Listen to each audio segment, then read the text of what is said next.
Next మనకి estimation of national income methods. Estimation of national income methods.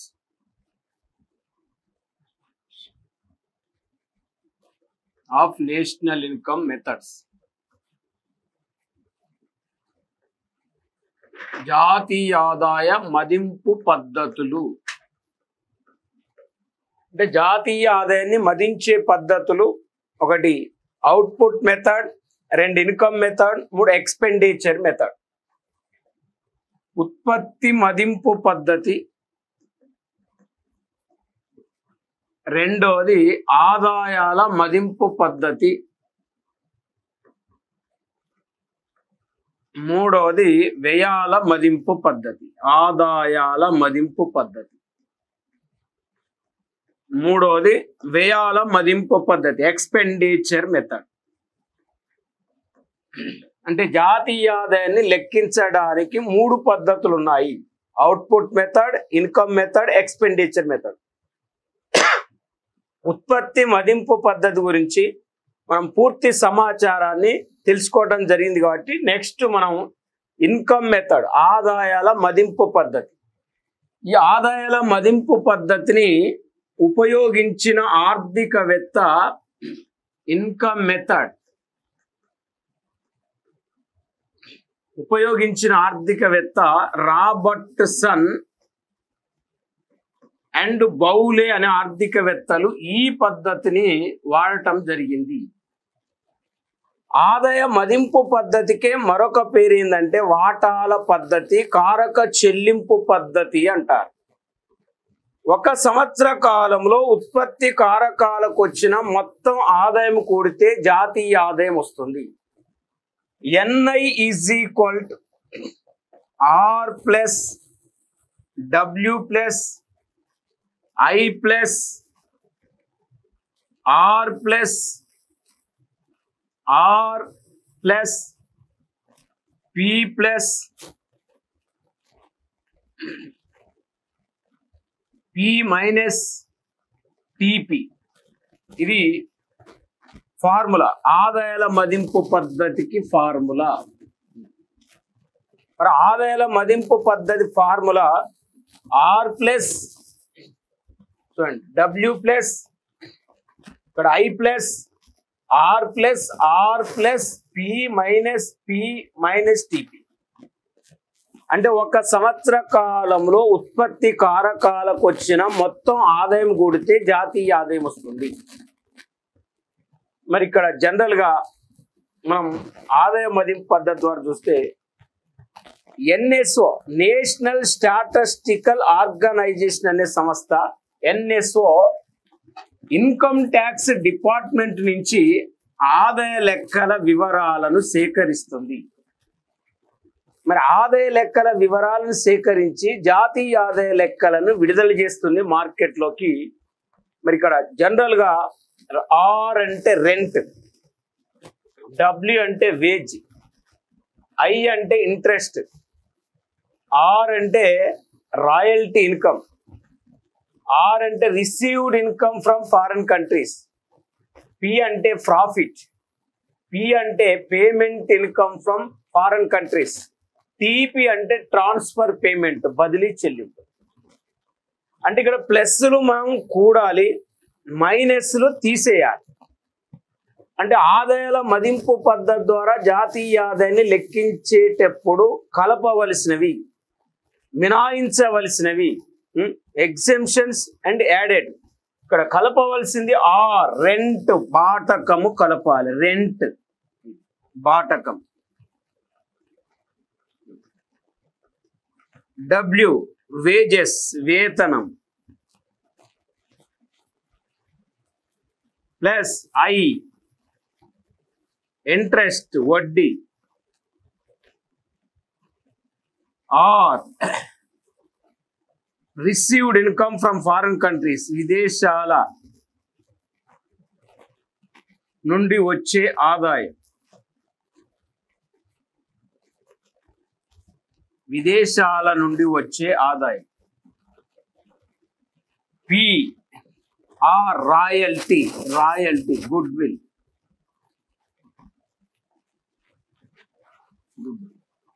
Are royalty good will అంటున్నాం. P payment income for foreign countries, విదేశాలకు వెళ్ళే ఆదాయం, విదేశాలకు చెల్లించే ఆదాయం.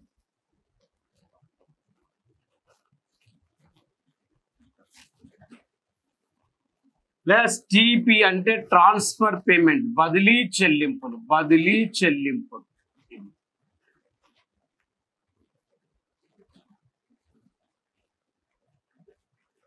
మరి ఇవి వాస్తవానికి ఎన్ఐ అంటే నేషనల్ ఇన్కమ్, ఆర్ కలపాలి, రెంట్ కలపాలి, బాటకం కలపాలి, డబ్ల్యూ వేజెస్ వేతనం కలపాలి, మరి ఐ ఇంట్రెస్ట్ వడ్డీ కలపాలి, or received income from foreign countries విదేశాల నుండి వచ్చే ఆదాయం కలపాలి, రాయల్టీ గుడ్ విల్ అంటాం.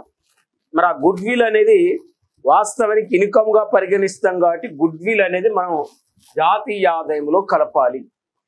ప్లస్ ఇక్కడ పి అంటే ప్రాఫిట్ లాభం, పి అంటే ప్రాఫిట్ లాభము మనం కలపాలి. తర్వాత పి అంటే payment income from foreign countries, మన దేశం నుండి విదేశాలకు చెల్లించే చెల్లింపులను మనం తీసేయాలి, బదిలీ చెల్లింపులను తీసేయాలి. అంటే వాస్తవానికి ప్రభుత్వం నుండి వ్యక్తులకు బదిలీ అయిన వాటిని బదిలీ చెల్లింపులు అంటారు, ట్రాన్స్ఫర్ పేమెంట్ అంటారు. మరి ప్రభుత్వం నుండి వ్యక్తులకు బదిలీ అయిన వాటిని బదిలీ చెల్లింపులు అంటాం. ఎగ్జాంపుల్ బదిలీ చెల్లింపులు ట్రాన్స్ఫర్ పేమెంట్ అనగా ఏమొస్తాయంటే పెన్షన్లు, నిరుద్యోగ భృతి, స్కాలర్షిప్లు, విద్యార్థులకు ఇచ్చే స్కాలర్షిప్లు, వరద బాధితులకు, కరువు బాధితులకు ప్రభుత్వం చేసే సహాయము, ఇవన్నీ మనం ఆదాయాల మదింపు పద్ధతి ద్వారా జాతీయ ఆదాయాన్ని లెక్కించేటప్పుడు వీటిని ఎగ్జెంప్షన్ చేయాలి, మినహాయించాలి. ఇప్పుడు మరి జనరల్ గా ఏం కలపాలి, ఇక్కడ ఏం మినహాయించాలనేది ప్రధానంగా ఇక్కడ మనం నేర్చుకున్నాం. అయితే ఈ ఆదాయ మదింపు పద్ధతిని ఎక్కడ ఉపయోగిస్తారు, ఏ రంగాల్లో ఉపయోగిస్తారని అడుగుతారు.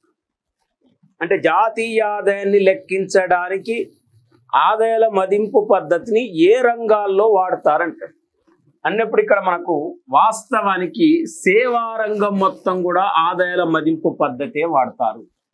మరి సేవా రంగము అంటే సర్వీస్ సెక్టార్లో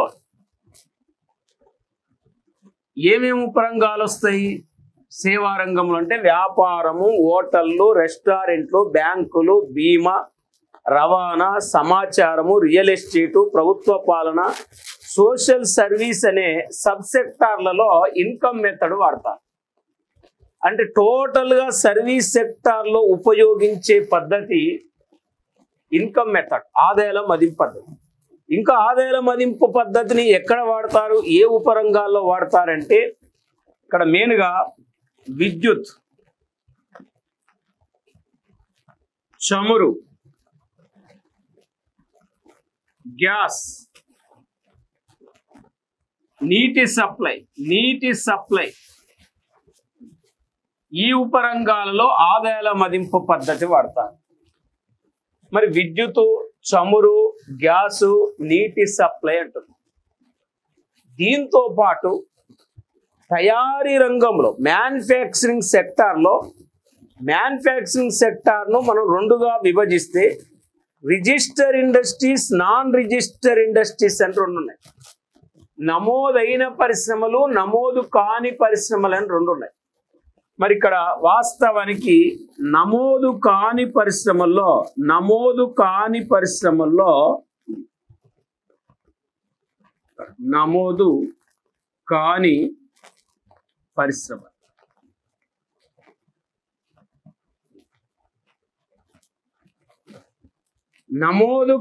పరిశ్రమల్లో దీన్ని వాడతారు. మరి నమోదు కాని పరిశ్రమల్లో దీన్ని వాడతారంటే నాన్ రిజిస్టర్ ఇండస్ట్రీలో వాడతారు. నాన్ రిజిస్టర్ ఇండస్ట్రీలో దీన్ని వాడతారు, నమోదు కాని పరిశ్రమలో దీన్ని వాడతారు. మరి ఇప్పుడు ఒక్కసారి ఆదాయాల మదింపు పద్ధతి ఏ రంగంలో ఉపయోగించరు, ఆదాయాల మదింపు పద్ధతికి సంబంధించింది కాదు, ఆదాయాల మదింపు పద్ధతికి సంబంధించింది గుర్తించు అన్నప్పుడు మనకు అంటే నమోదు కాని పరిశ్రమలు చూడండి, ఇక్కడ విద్యుత్, చమురు, గ్యాస్, నీటి సప్లై అంటే ద్వితీయ రంగములో విద్యుత్, చమురు, గ్యాస్, నీటి సప్లై నమోదు కాని పరిశ్రమల్లో వాడతారు. తృతీయ రంగం అంతా ఆదాయాల మదింపు పద్ధతిని వాడి జాతీయ ఆదాయాన్ని క్యాలిక్యులేట్ చేస్తారు. కాబట్టి ఇక్కడ మనకు వచ్చిన ఆదాయం 4 ఉత్పత్తి కారకాల మధ్య పంచబడుతుంది. కాబట్టి భూమికి బాటకం, శ్రమకు వేతనం, మూలధనానికి వడ్డీ, వ్యవస్థాపక లాభం 4 కారకాల మధ్య పంచబడుతుంది. కాబట్టి దీన్ని కారక చెల్లింపు పద్ధతి అంటారు, ఆదాయ మదింపు పద్ధతి. దీన్ని షేర్ మెథడ్, వాటాల పద్ధతి అని కూడా పిలుస్తారు, వాటాల పద్ధతి అని కూడా పిలుస్తారు. మరి ఇప్పుడు జనరల్ గా మనం పరిగణలోకి తీసుకుంటే అది మరి ఇప్పుడు వాస్తవానికి ఈ ఆదాయాల మదింపు పద్ధతి ద్వారా జాతీయ ఆదాయము లెక్కించేటప్పుడు, ఇన్కమ్ మెథడ్ ద్వారా జాతీయ ఆదాయం లెక్కించేటప్పుడు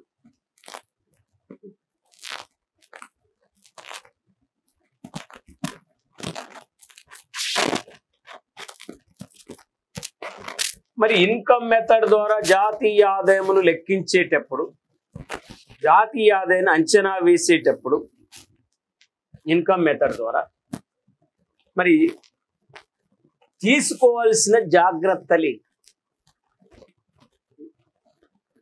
చూడండి. ఈ పద్ధతి ద్వారా జాతీయ ఆదాయం లెక్కించేటప్పుడు తీసుకోవాల్సిన జాగ్రత్తలు, మరి తీసుకోవాల్సిన జాగ్రత్తలు ఏంటి అంటే జనరల్ గా మనం ఒకసారి చూస్తే ఇక్కడ నెంబర్ 1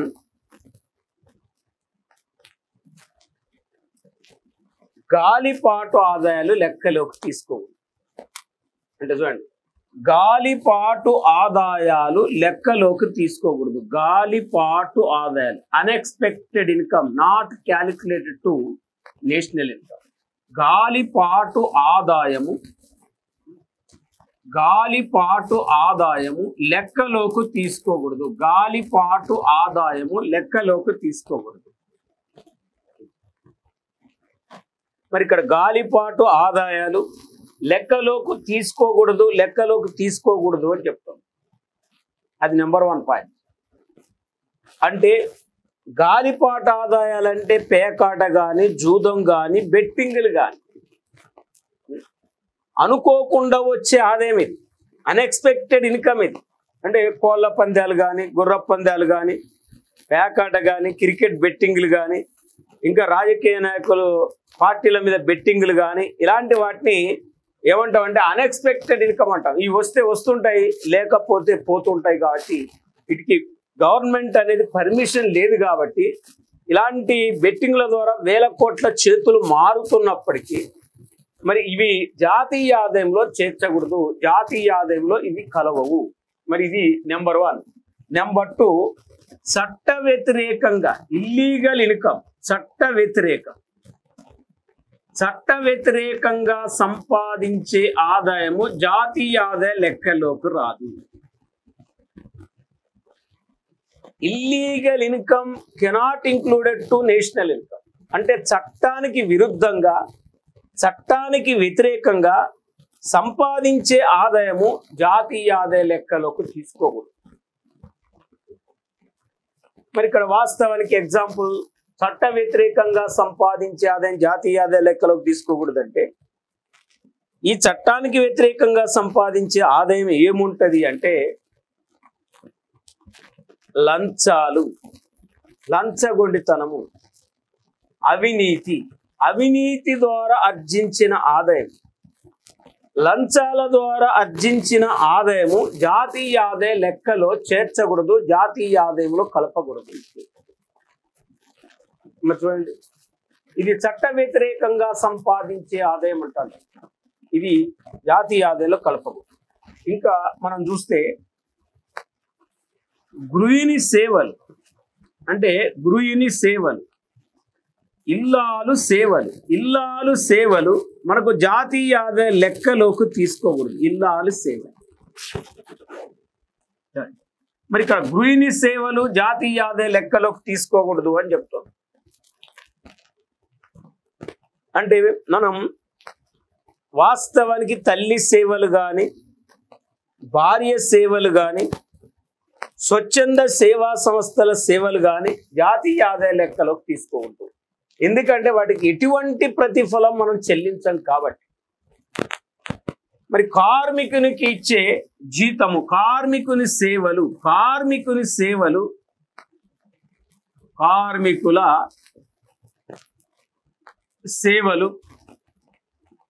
జాతీయ ఆదాయ లెక్కలోకి తీసుకోవాలి. కార్మికుల సేవలు, మరి కార్మికుల సేవలు జాతీయ ఆదాయ లెక్కలోకి తీసుకోవాలి. గృహిణి సేవలు జాతీయ ఆదాయ లెక్కలోకి తీసుకోవాలి. చట్ట వ్యతిరేకంగా సంపాదించే ఆదాయం జాతీయ ఆదాయ లెక్కలోకి తీసుకోవాలి. గాలిపాటు ఆదాయము జాతీయ ఆదాయ లెక్కలోకి తీసుకోవాలి. మరి ఇక్కడ గాలిపాటు ఆదాయము చూడండి, గాలిపాటు ఆదాయము చట్ట వ్యతిరేకంగా సంపాదించే ఆదాయం గృహిణి సేవలు తీసుకోకూడదు, కార్మికుల సేవలు తీసుకోవాలన్న. ఇంకా ఇక్కడ జాతీయ ఆదాయంలో తీసుకోవాల్సింది ఏంటంటే ఇక్కడ మనం మేజర్గా ఉద్యోగులకు ఇచ్చే బోనస్ తీసుకోవాలి. కార్మికులకు ఆరు ఉద్యోగులకు ఇచ్చే బోనస్ ను జాతీయ ఆదాయ లెక్కలోకి తీసుకోవాలి. మరి జాతీయ ఆదాయ లెక్కలోకి తీసుకోవాలంటారు. ఉద్యోగులకు ఇచ్చే బోనస్ తీసుకోవాలి. ఇది ఒకటి. ఇంకా ఈ పద్ధతి ద్వారా జాతీయ ఆదాయం లెక్కించేటప్పుడు వాస్తవానికి తీసుకోవాల్సిన జాగ్రత్తలు ఏంటిదంటే సెకండ్ హ్యాండ్ వస్తువులను అమ్మటం వల్ల వచ్చిన ఆదాయము జాతీయ ఆదాయ లెక్కలో చేర్చకూడదు. సెకండ్ హ్యాండ్ ఫర్నిచర్ కావచ్చు, సెకండ్ హ్యాండ్ కారు కావచ్చు, ఇలాంటి ఇప్పుడు ఏ అనే ఒక వ్యక్తి ఒక న్యూ కారును పర్చేజ్ చేసినప్పుడు అది జాతీయ ఆదాయ లెక్కలోకి తీసుకోవాలి. ఏ అనే వ్యక్తి ఒక నూతన కారును పర్చేజ్ చేసి బి అనే వ్యక్తికి అమ్మినప్పుడు అది జాతీయ ఆదాయంలోకి తీసుకోకూడదు. అంటే అది ఏమవుతుందంటే చెయ్యి మారింది, ఒక చెయ్యి హ్యాండ్ మారినప్పుడు సెకండ్ హ్యాండ్ కార్ కిందకి వస్తుంది. ఆల్రెడీ ఫస్ట్ హ్యాండ్లో అది కౌంట్ అయింది కాబట్టి మళ్ళీ తీసుకుంటే డబల్ కౌంట్ అయ్యే ప్రమాదం ఉంది. అంటే ఏదైనా సెకండ్ హ్యాండ్ వస్తువులను అమ్మటం వల్ల వచ్చే ఆదాయము జాతీయ ఆదాయంలోకి తీసుకోకూడదు. అంతేకాకుండా సెకండ్ హ్యాండ్ వస్తువులను అమ్మి పెట్టడం వల్ల బ్రోకర్కి ఇచ్చే కమిషన్ మాత్రం జాతీయ ఆదాయ లెక్కలోకి తీసుకోవాలి. అంటే సెకండ్ హ్యాండ్ వస్తువులను రెండవ రకపు వస్తువులను రెండో రకం వస్తువులను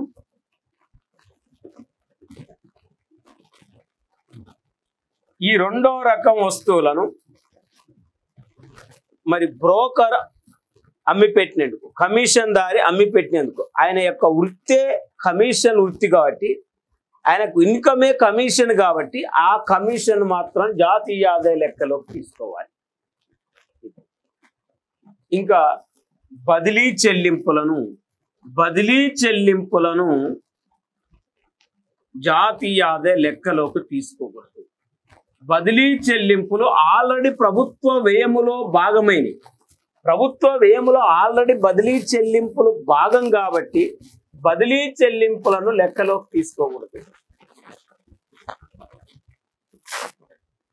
మరి ఇక్కడ బదిలీ చెల్లింపులను లెక్కలోకి తీసుకోకూడదు. సెకండ్ హ్యాండ్ వస్తువులను అమ్మటం వల్ల వచ్చిన ఆదాయం తీసుకోకూడదు. సెకండ్ హ్యాండ్ వస్తువులను అమ్మి పెట్టినందుకు కమిషన్ దారికి ఇచ్చే కమిషన్ తీసుకోవాలి. ఆల్రెడీ బదిలీ చెల్లింపులు ప్రభుత్వ వ్యయములో భాగమైనవి కాబట్టి మళ్ళీ కౌంట్ చేస్తే డబల్ కౌంట్ వచ్చే ప్రమాదం ఉంది కాబట్టి బదిలీ చెల్లింపులను లెక్కలోకి తీసుకోకూడదు. మరి జనరల్గా ఇక్కడ పరిగణలోకి తీసుకుంటే ఒక తండ్రి పిల్లవాని జేబు ఖర్చుల నిమిత్తం ఒక తండ్రి పిల్లవాని జేబు ఖర్చుల నిమిత్తం ఇచ్చిన ఆదాయము జాతీయ ఆదాయ లెక్కలోకి తీసుకోకూడదు. అంటే ఒక తండ్రి పిల్లవాని జేబు ఖర్చుల నిమిత్తం ఇచ్చిన ఆదాయము ఎందుకు జాతీయ ఆదాయ లెక్కలోకి తీసుకోకూడదు అంటే ఆల్రెడీ తండ్రి ఆదాయంలో అది కౌంట్ అయింది. అంటే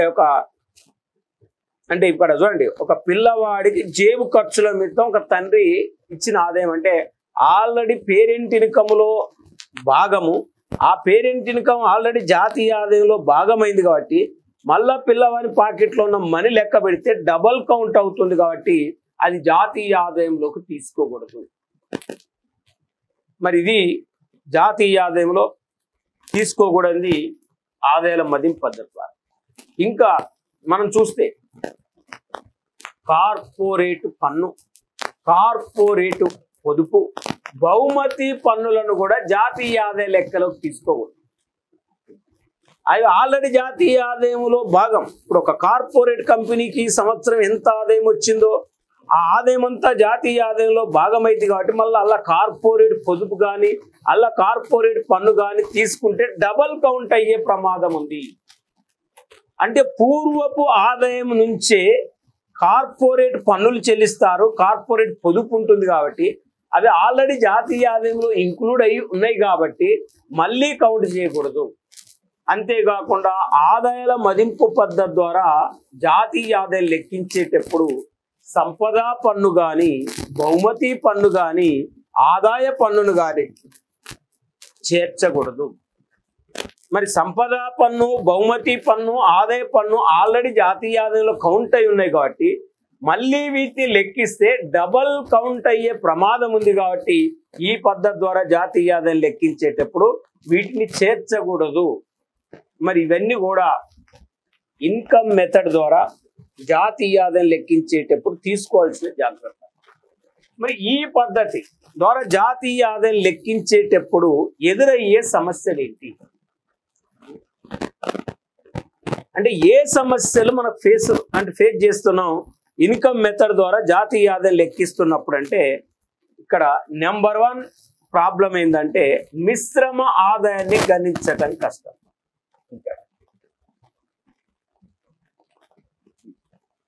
మిశ్రమ ఆదాయం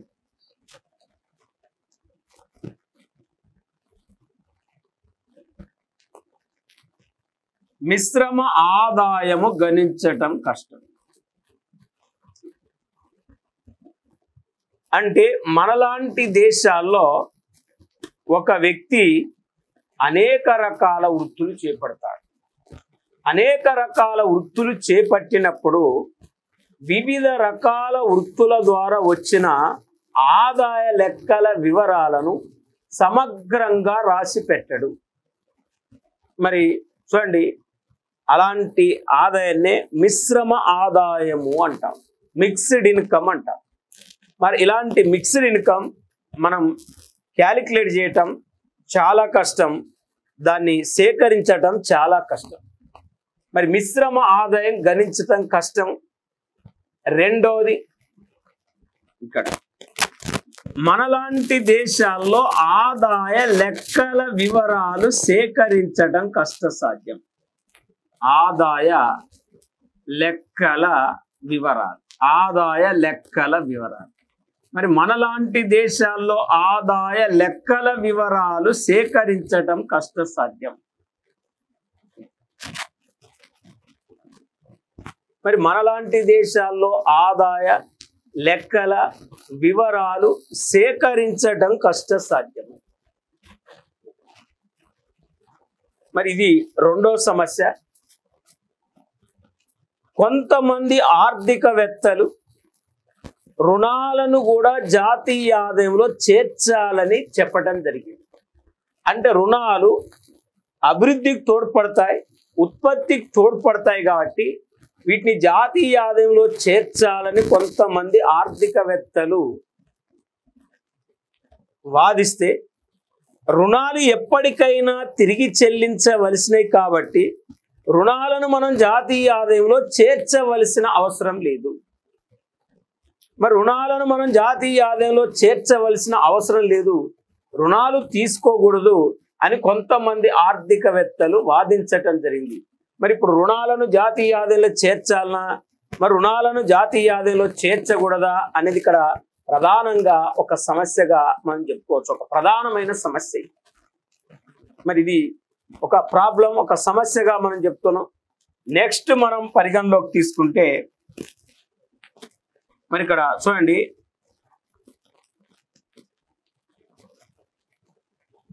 రుణాలపై వడ్డీ. రుణాలపై వడ్డీలు కూడా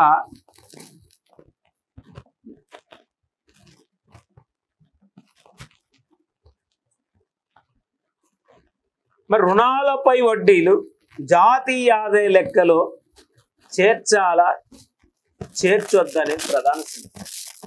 మరి రుణాలపై వడ్డీలు జాతీయ ఆదాయ లెక్కలో చేర్చాలా చేర్చొద్దనేది ప్రధాన సమస్యగా పరిగణించడం జరుగుతుంది.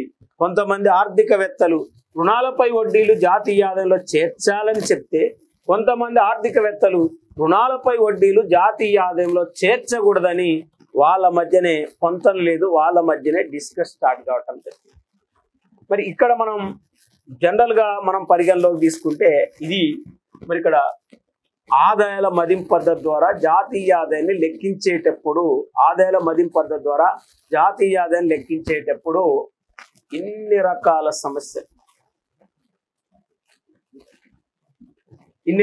సమస్యలు. ఇది ఆదాయ మదింపు పద్ధతి రెండో. మరి మూడో పద్ధతి చూస్తే ఎక్స్పెండిచర్ మెథడ్.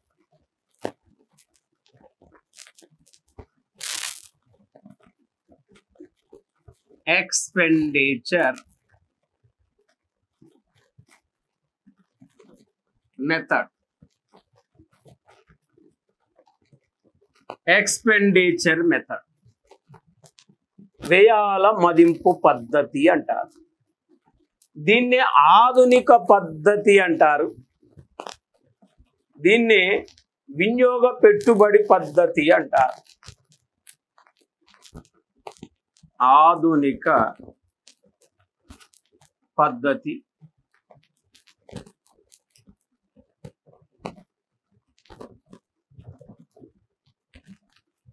దీన్ని వినియోగ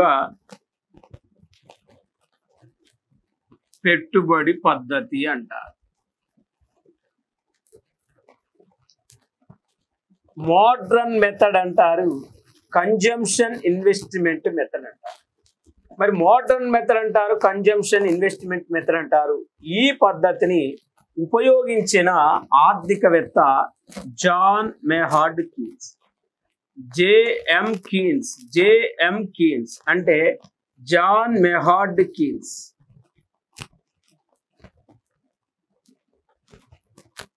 జేఎం కీన్స్. మరి John Maynard Keynes, J M Keynes అని చెప్తాం. ఈ పద్ధతిని ఉపయోగించిన ఆర్థికవేత్త. మరి ఈ పద్ధతిని ఉపయోగించిన ఆర్థికవేత్త జాన్ మేహార్డ్ కీన్స్ దీని ఆధునిక పద్ధతి, వినియోగ పెట్టుబడి పద్ధతి అంట. దీనిని నిర్మాణ రంగం, గ్రామీణ ప్రాంతాలలో నిర్మాణ రంగంలో ఈ పద్ధతిని వాడతారు. గ్రామీణ ప్రాంతంలో నిర్మాణ రంగం, గ్రామీణ ప్రాంతంలో నిర్మాణ రంగంలో వాడే పద్ధతి. చూడండి, మరి గ్రామీణ ప్రాంతంలో నిర్మాణ రంగంలో వాడే పద్ధతి వాస్తవానికి మనం చూస్తే ఎక్స్పెండిచర్ మెథడ్. Expenditure method. మరి ఇప్పుడు నెంబర్ 1, ఈ పద్ధతికి formula NI = C + I + G + X - M + R - P. NI = C + I + G X - M + R - P. R - P.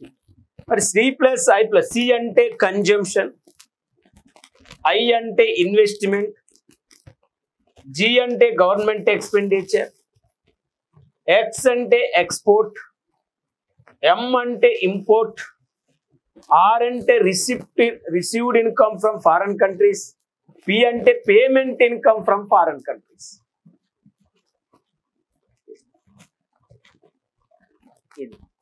మరి ఇక్కడ C+I+G X - M +R - D -D అంటే డిప్రిషియేషన్. ఇది ఈ పద్ధతికి ఫార్ములా -D.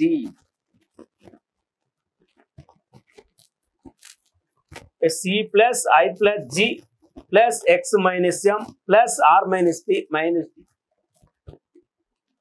అంటే ఒక సంవత్సర కాలంలో వ్యక్తులు, సంస్థలు, ప్రభుత్వము చేసిన మొత్తం వ్యయం కూడితే జాతీయ ఆదాయం వస్తుంది. మరి ఒక సంవత్సర కాలంలో వ్యక్తులు కానీ, సంస్థలు కానీ, ప్రభుత్వం కానీ చేసిన వ్యయం కూడితే జాతీయ ఆదాయం వస్తుంది అని చెప్తారు. అంటే C అంటే కుటుంబాలు చేసిన వినియోగ వ్యయం, I అంటే సంస్థలు చేసిన వ్యయం, G అంటే ప్రభుత్వం చేసిన వ్యయం. G అంటే ప్రభుత్వం చేసిన వ్యయం. ఇక్కడ చూడండి, ఈ మూడు వ్యయాలతో పాటు X అంటే ఎక్స్పోర్ట్స్, M అంటే ఇంపోర్ట్స్, R అంటే received income from foreign countries, P అంటే payment income from foreign countries, -D అంటే డిప్రిషియేషన్. మరి వాస్తవానికి వ్యయాల మదింపు పద్ధతికి ఫార్ములా ఇది. అంటే కుటుంబాలు చేసిన వినియోగ వ్యయం, సంస్థలు చేసిన వినియోగ వ్యయం, ప్రభుత్వం చేసిన వినియోగ వ్యయం కూడితే జాతీయ ఆదాయం వస్తుంది. అయితే ఇక్కడ వ్యయాల మదింపు పద్ధతి ప్రకారం ఆర్థిక వ్యవస్థలో 4 రంగాలు ఉంటాయి. కుటుంబ రంగము, వ్యాపార రంగము, చూడండి, ప్రభుత్వ రంగము, ప్రపంచ రంగం. ఒకటి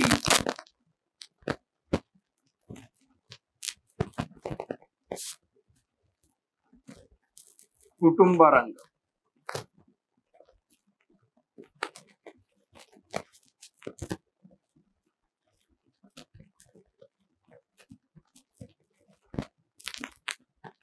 వ్యాపార రంగం,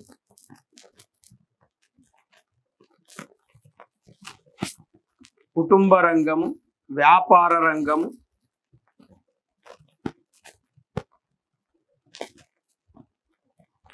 ప్రపంచ రంగము, ప్రభుత్వ రంగం. ఇలా 4 రంగాలుగా చెప్పవచ్చు. మరి కుటుంబ రంగము, వ్యాపార రంగము, ప్రపంచ రంగము, ప్రభుత్వ రంగం అంటారు. అంటే 4 రంగాలు చెప్పొచ్చు. ఈ ఎక్స్పెండిచర్ మెథడ్ ప్రకారం చేసే వ్యయాన్ని బట్టి ఇక్కడ వ్యయము 4 రకాలు. ఒకటి వినియోగ వ్యయము, చూడండి, కన్జ్యూమర్ ఎక్స్పెండిచర్. రెండవది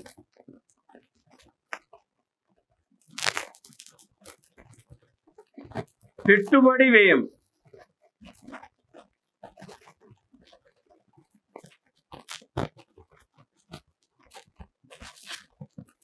మూడవది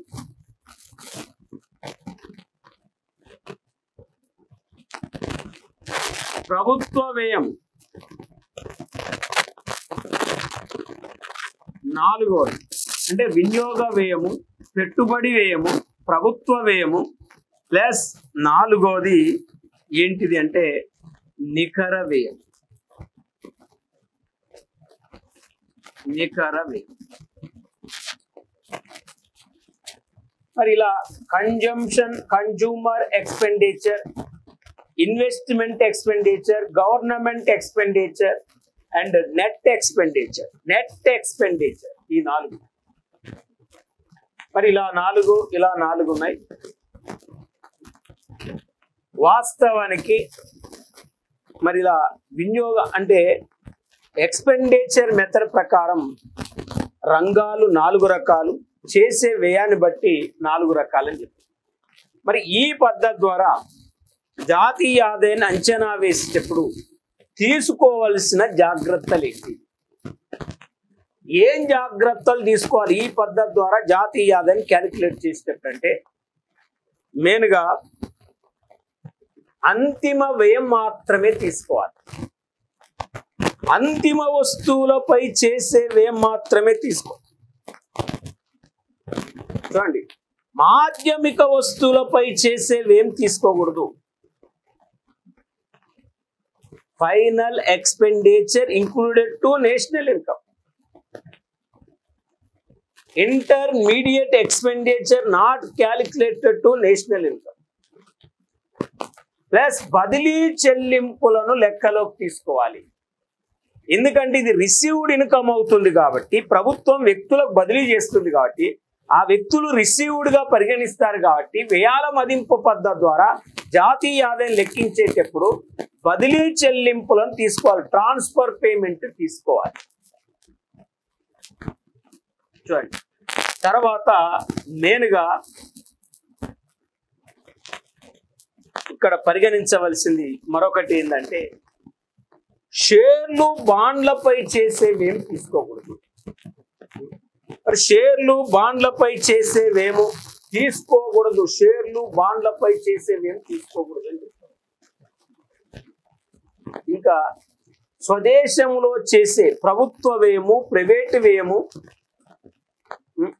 మూలధన వ్యయము, మరి మన దేశంలో చేసే ప్రభుత్వ వ్యయం కానీ, ప్రైవేటు వ్యయం కానీ, మూలధన వ్యయం కానీ జాతీయ ఆదాయ లెక్కలోకి తీసుకోవాలి.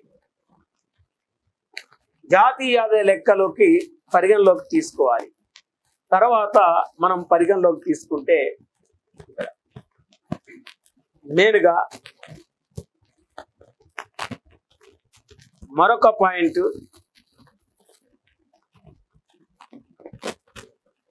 విదేశీయులు మన దేశంలో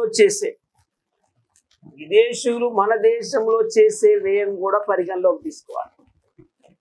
అంటే విదేశీయులు మన దేశంలో చేసే వ్యయము కూడా తీసుకున్నప్పుడు జాతీయ ఆదాయం కరెక్ట్ వస్తుంది. మరి ఇవన్నీ కూడా ఎక్స్పెండిచర్ మెథడ్ ద్వారా జాతీయ ఆదాయం లెక్కించేటప్పుడు తీసుకోవాల్సిన జాగ్రత్తలు. అంటే ప్రస్తుతం మన దేశంలో జాతీయ ఆదాయం లెక్కించడానికి ఎన్ని పద్ధతులు ఉన్నాయని అడిగితే 3 పద్ధతులు ఉన్నాయనేది గుర్తుపెట్టుకోవాలి. ఒకటి production method, 2 income method, 3 expenditure method. మరి ఇప్పుడు వాస్తవానికి జాతీయ ఆదాయం లెక్కించే పద్ధతులు, జాతీయ ఆదాయాన్ని అంచనా వేసే పద్ధతుల గురించి పూర్తి సమాచారాన్ని మనం నేర్చుకోవటం జరిగింది.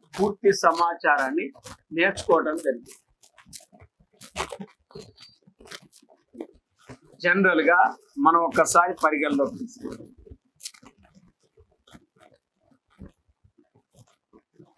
ఇప్పుడు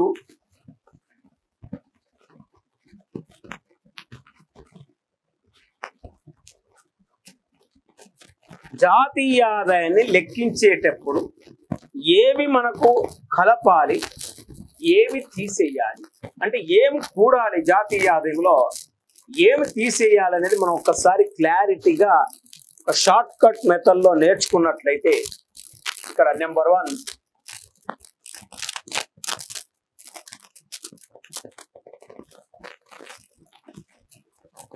భవిష్య నిధిలో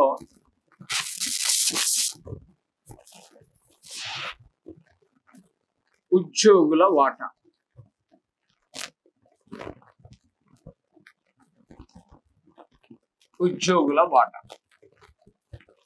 మరి భవిష్య నిధిలో ఉద్యోగుల వాటాను తీసుకోవాలి. ఈఎఫ్ లో ఉద్యోగుల వాటా అది.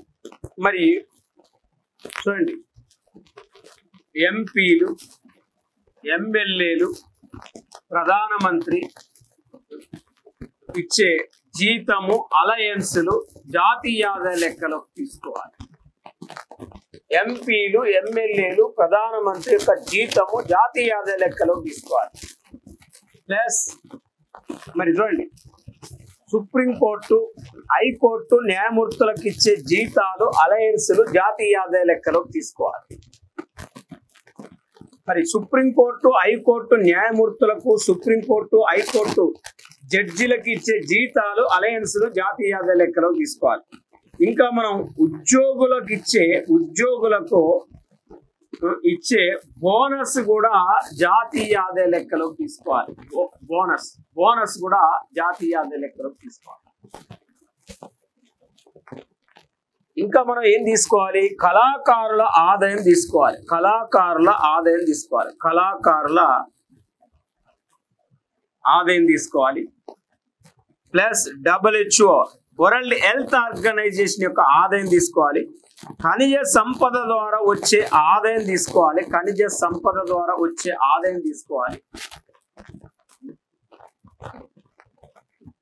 మరి డాక్టర్ కన్సల్టెంట్స్ ఫీజు తీసుకోవాలి. రోగుల మందుల ఖర్చు తీసుకోవాలి. నర్సు యొక్క యూనిఫామ్ ఖర్చు కూడా తీసుకోవాలి. ఇక్కడ డాక్టర్ ఫీజు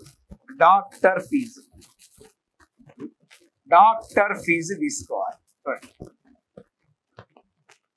రోగుల మందుల ఖర్చు తీసుకోవాలి.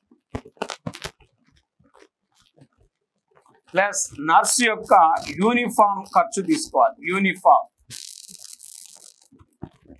నర్సు యొక్క యూనిఫామ్ ఖర్చు తీసుకోవాలి. మరి ఇప్పుడు వాస్తవానికి మనం జనరల్ గా పరిగణలోకి తీసుకుంటే ఇంకా జాతీయ ఆదాయాన్ని లెక్కించేటప్పుడు తీసుకోవాల్సినవి ఏమి అంటే నూతన ఇండ్ల నిర్మాణం తీసుకోవాలి. నూతన ఇండ్లు, ఒక కొత్త హౌస్ కన్స్ట్రక్షన్ చేసినప్పుడు దాని ద్వారా వచ్చే ఆదాయము జాతీయ ఆదాయంలో చేర్చాలి. నూతన ఇండ్ల నిర్మాణం జాతీయ ఆదాయ లెక్కలోకి తీసుకోవాలి. మరి నూతన ఇండ్ల నిర్మాణం తీసుకోవాలి, డాక్టర్ ఫీజు తీసుకోవాలి, రోగుల మందుల ఖర్చు తీసుకోవాలి, నర్సు యూనిఫామ్ ఖర్చు తీసుకోవాలి, ఖనిజ సంపద ఆదాయం తీసుకోవాలి, WHO ఆదాయం తీసుకోవాలి. కళాకారులు అంటే క్రికెటర్లు కానీ, బ్యాడ్మింటన్ కానీ, తర్వాత మనకు సింగర్స్, వివిధ రంగాల్లో నైపుణ్యం గల వాళ్ళను కళాకారులు అంటాం. వాళ్ళు ఒక పాట పాడటం ద్వారా ఆదాయం వస్తుంది, ఆట ఆడటం ద్వారా ఆదాయం వస్తుంది, వాళ్ళు కళాకారులు అంటాం. కాబట్టి అలాంటి వాళ్ళ యొక్క ఆదాయం కూడా పరిగణలోకి తీసుకోవాలి. మరి ఇప్పుడు నెక్స్ట్ ఇంకా మనం జాతీయ ఆదాయాన్ని అంచనా వేసేటప్పుడు తీసుకోవాల్సిన ఏం తీసుకోవాలి, ఏం తీసుకోకూడదు. మరి ఇప్పుడు ఇవన్నీ కూడా మనకు జాతీయ ఆదాయాన్ని లెక్కించేటప్పుడు తీసుకోవాల్సిన అంశాలు ఎన్ని చేర్చాలి, ఎన్నిటిని ఇంక్లూడ్ చేయాలి జాతీయ ఆదాయం. మరి ఇప్పుడు వాస్తవానికి జాతీయ ఆదాయాన్ని లెక్కించేటప్పుడు మినాయించవలసినవి ఏంటి అంటే అసలు ఏ అంశాలు మనం ఎగ్జెంప్షన్ చేయాలి, ఏ అంశాలు మినాయించాలంటే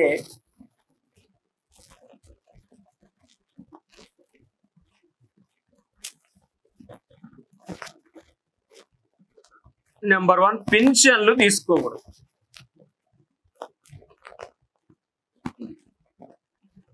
విశ్రాంతి తీసుకోకూడదు, రెస్ట్. ప్లస్ గతంలో ఉత్పత్తి చేసిన వస్తువులు తీసుకోకూడదు.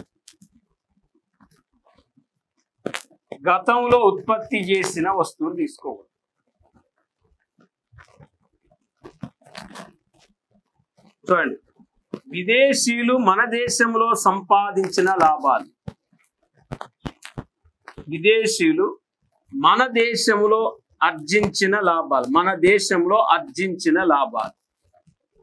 విదేశీయులు మన దేశంలో సంపాదించిన లాభాలు ఇవి ఆల్రెడీ బయటికి వెళ్ళిపోతాయి కాబట్టి ఇవి జాతీయ ఆదాయంలో తీసుకోకూడదు.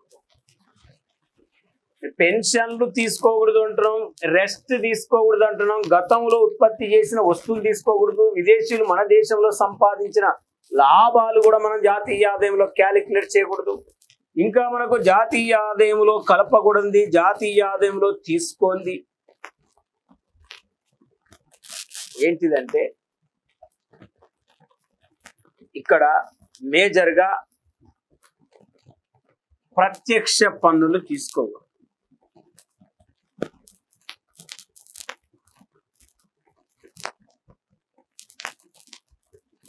పరోక్ష పన్నులు తీసుకోకూడదు.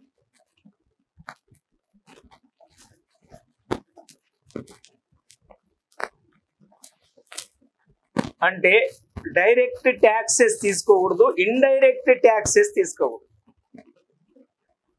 మరి డైరెక్ట్ ట్యాక్సెస్ తీసుకోకూడదు, ఇండైరెక్ట్ ట్యాక్సెస్ తీసుకోకూడదు అంటున్నాం. ప్రత్యక్ష పన్నులు తీసుకోకూడదు, పరోక్ష పన్నులు తీసుకోకూడదు. ఇంకా మనం చూస్తే విరాళాలు తీసుకోకూడదు. విరాళాలు, బహుమతులు తీసుకోకూడదు. బహుమతులు తీసుకోకూడదు.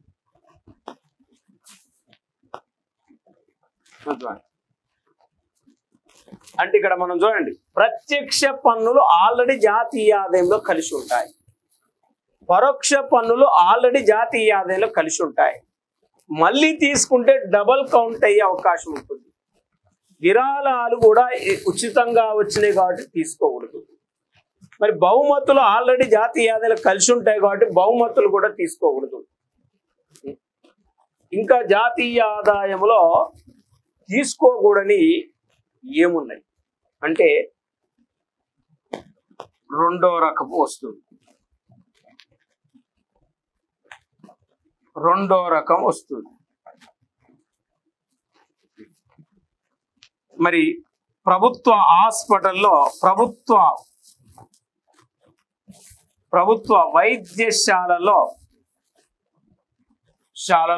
రోగుల మందుల వ్యయం తీసుకోకూడదు. రోగుల మందుల ఖర్చు తీసుకోకూడదు. మందుల ఖర్చు తీసుకోకూడదు.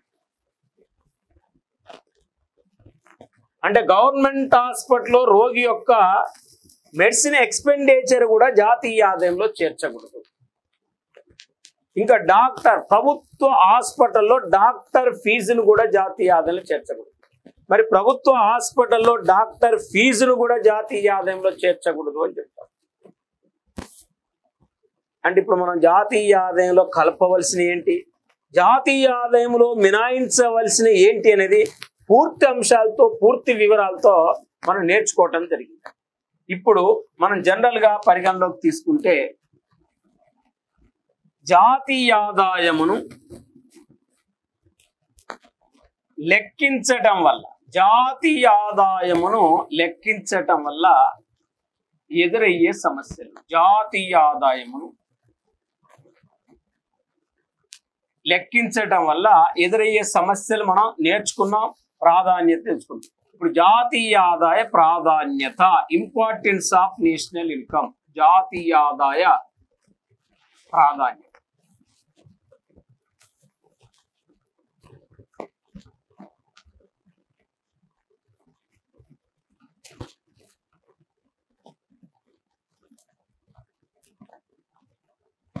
Importance of national income.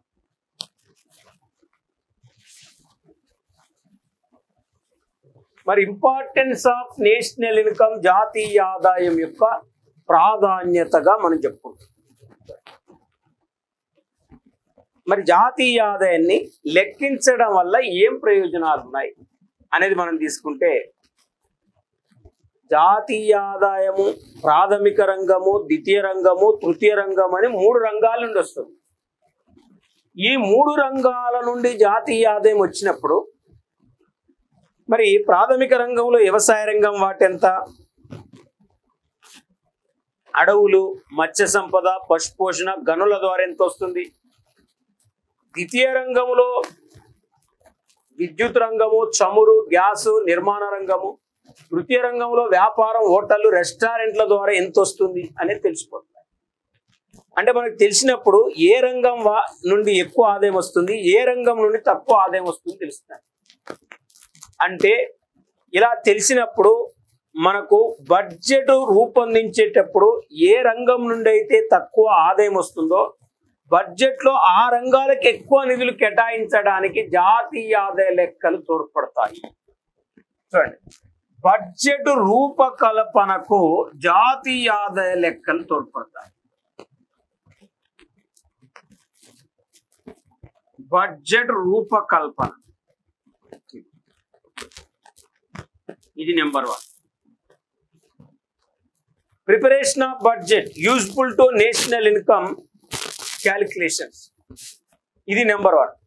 మరి మనం ప్రణాళిక రూపొందించేటప్పుడు వ్యవసాయ రంగానికి ప్రణాళికలో ఎన్ని కోట్లు ఇవ్వాలి, పరిశ్రమలకు ఎన్ని కోట్లు కేటాయించాలి, రవాణా రంగానికి ఎంత ఇవ్వాలి, సమాచార రంగానికి ఎంత ఇవ్వాలి, విద్యుత్కి ఎంత ఇవ్వాలి, సామాజిక సేవలకు ఎంత ఇవ్వాలనేది మనం ప్రణాళికలు రూపొందించాలంటే జాతీయ ఆదాయాన్ని మనం ప్రతి సంవత్సరం లెక్కించాలి.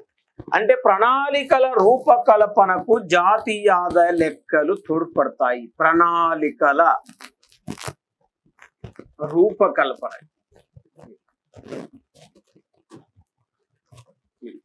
ప్రణాళికల రూపకల్పన, ప్రణాళికల రూపకల్పన.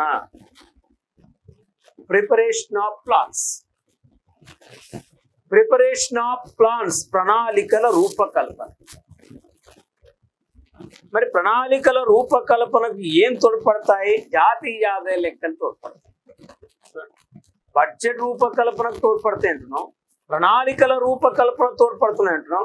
ఇక్కడ మనం ఆదాయ మదింపు పద్ధతి ద్వారా జాతీయ ఆదాయాన్ని లెక్కించేటప్పుడు, నేషనల్ ఇన్కమ్ ద్వారా మనం జాతీయ ఆదాయాన్ని క్యాలిక్యులేట్ చేసేటప్పుడు ఇందులో వాస్తవానికి మనకు rent, W wage, I interest, P profit.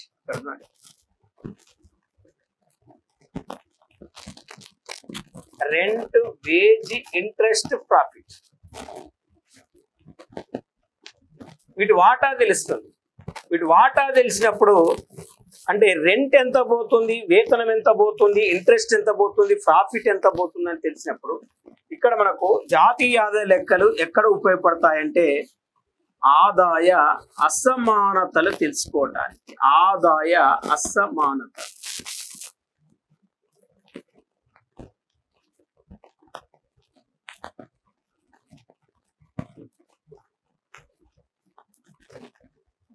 అంటే ఆదాయ సమానతలు తెలుసుకోవడానికి జాతీయ ఆదాయ లెక్కలు తోడ్పడతాయి.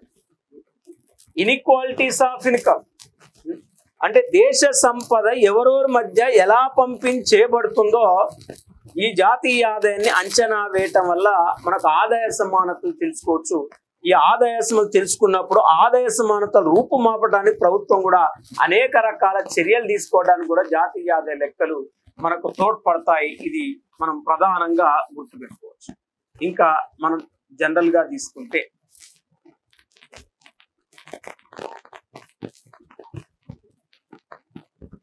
జాతీయ ఆదాయ లెక్కలు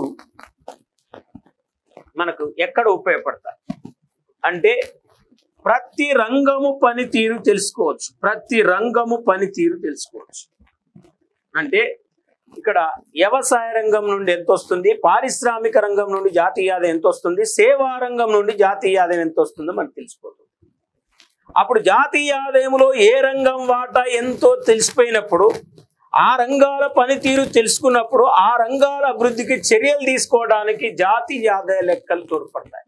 అందుకే జాతీయ ఆదాయంలో ప్రభుత్వ రంగం వాటా ఎంత, ప్రైవేట్ రంగం వాటా ఎంత కూడా తెలుసుకోవచ్చు.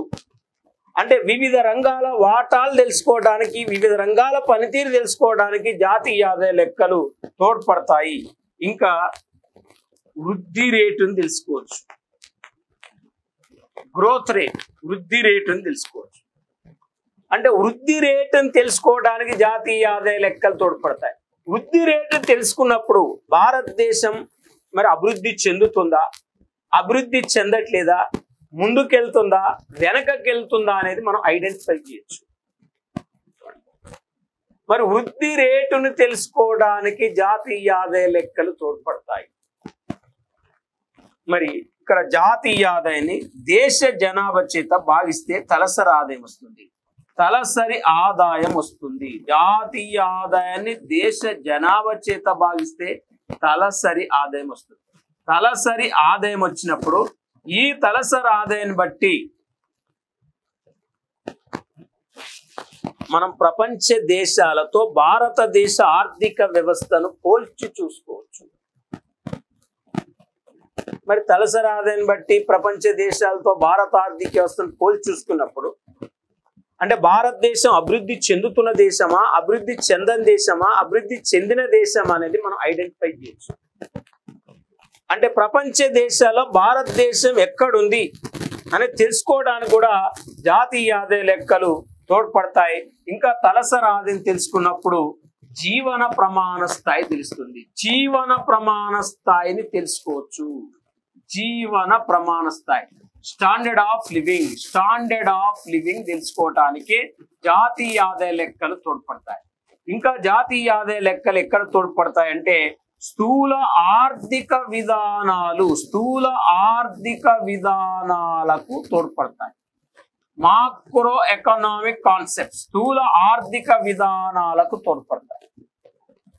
అంటే మాక్రో ఎకనామిక్ కాన్సెప్ట్ స్థూల ఆర్థిక విధానాలంటే మేజర్గా ఇందులో ద్రవ్యోల్బణం కానీ, జాతీయ ఆదాయం కానీ, ప్లస్ మనకు బ్యాంకింగ్ కానీ, మరి చూడండి బ్యాంకింగ్ కానీ ఇలాంటి వాటిని తెలుసుకోవచ్చు.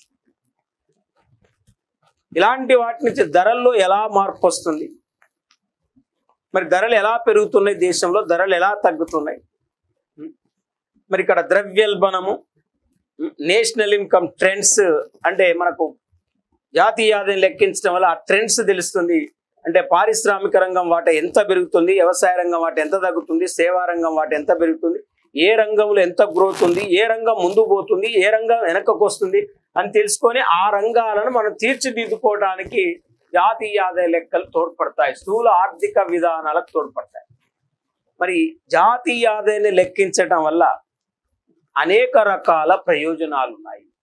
ఇప్పుడు మనం జాతీయ ఆదాయం అంటే ఏంది, జాతీయ ఆదాయం నిర్ణయించే అంశాలు, జాతీయ ఆదాయ నిర్వచనాలు, మరి జాతీయ ఆదాయాన్ని అంచనా వేసిన వ్యక్తులు, తర్వాత మనం జాతీయ ఆదాయాన్ని కొలిచే పద్ధతులు, జాతీయ ఆదాయం లెక్కించడం వల్ల ఎదురయ్యే సమస్యలు, జాతీయ ఆదాయంలో చేర్చవలసినవి, జాతీయ ఆదాయంలో మినాయించవలసినవి, జాతీయ ఆదాయం లెక్కించడం వల్ల ప్రాధాన్యత గురించి మనం నేర్చుకున్నాం. నెక్స్ట్ జాతీయ ఆదాయ భాగాలు, జాతీయ ఆదాయ భావనలు, జాతీయ ఆదాయంలో వివిధ రంగాల వాటా గురించి మనం అధ్యయనం చేయాలి.